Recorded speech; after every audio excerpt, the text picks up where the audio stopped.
ruang lingkup teori akuntansi. Halo, nama saya Rizky Sgianti. Halo, nama saya Saptiani Syahwa. Halo, nama saya Steviana Tuskia. Halo semuanya, perkenalkan nama saya Rosita Nuskoma. Mari kita simak videonya berikut.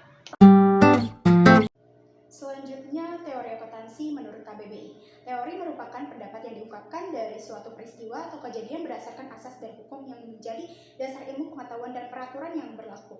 Secara umum, teori didefinisikan sebagai suatu konsep yang diperoleh melalui jalan sistematis dan dapat diuji kebenarannya. Menurut Sugiono 2010. Lalu menurut para ahli ekonomi dan akuntansi mendefinisikan akuntansi sebagai berikut.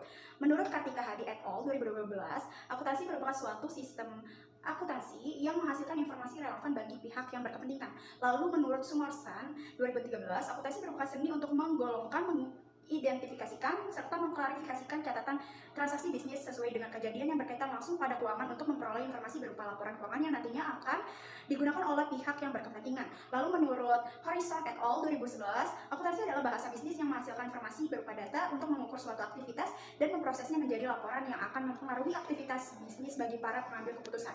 Lalu menurut Kieso et al. 2007, akuntansi keuangan diartikan sebagai proses yang berakhir pada pembuatan laporan keuangan yang menyangkut perusahaan secara keseluruhan yang akan digunakan baik untuk pihak internal maupun eksternal.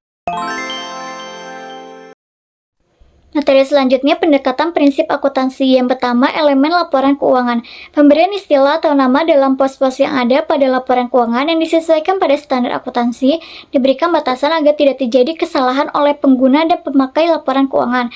Yang kedua, pengukuran atau penilaian merupakan penentuan suatu nilai yang dijadikan pengukuran pada suatu objek yang timbul dari transaksi bisnis sesuai dengan standar dan sifatnya. Yang ketiga, pengakuan merupakan sebuah proses penetapan terpenuhinya pos transaksi pada kriteria pencatatan yang akan mempengaruhi suatu laporan keuangan.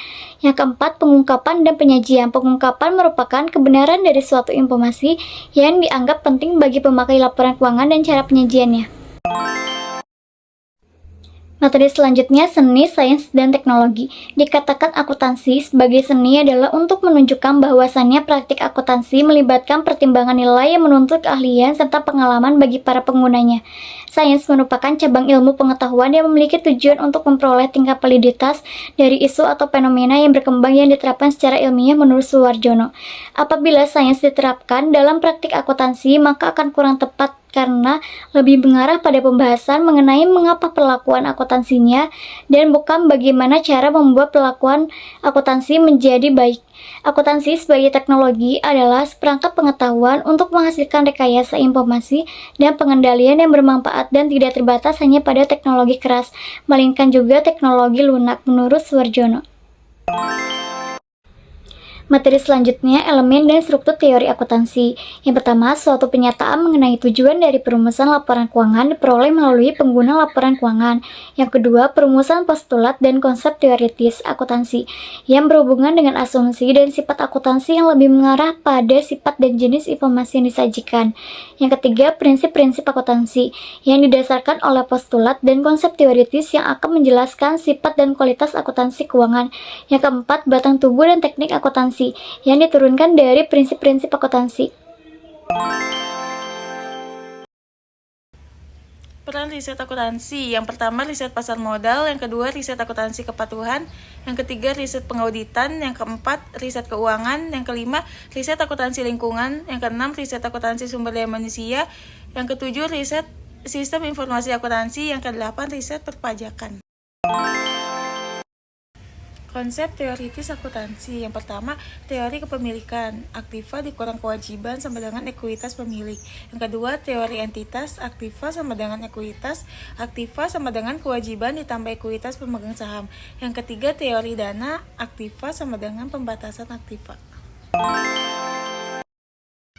Proses perekayasaan akuntansi pada tingkat makro maupun mikro memiliki kecenderungan yang sama. Dalam perekayasaan ini, akuntansi berperan sebagai sistem pelaporan akuntansi dalam suatu wilayah tertentu. Struktur dan proses pelaporan keuangan berisi alur proses informasi keuangan untuk semua unit dalam pemerintahan yang harus disediakan dan dilaporkan dengan tujuan pengambilan keputusan. Penalaran logis dapat digunakan sebagai bahan acuan untuk menilai apakah praktik akuntansi yang sekarang telah berjalan dan mendukung tercapainya pelaporan yang dirancang dalam kerangka konseptual. Dalam akuntansi, penalaran logis justru digunakan untuk melakukan pembenaran praktik atau perlakuan tertentu.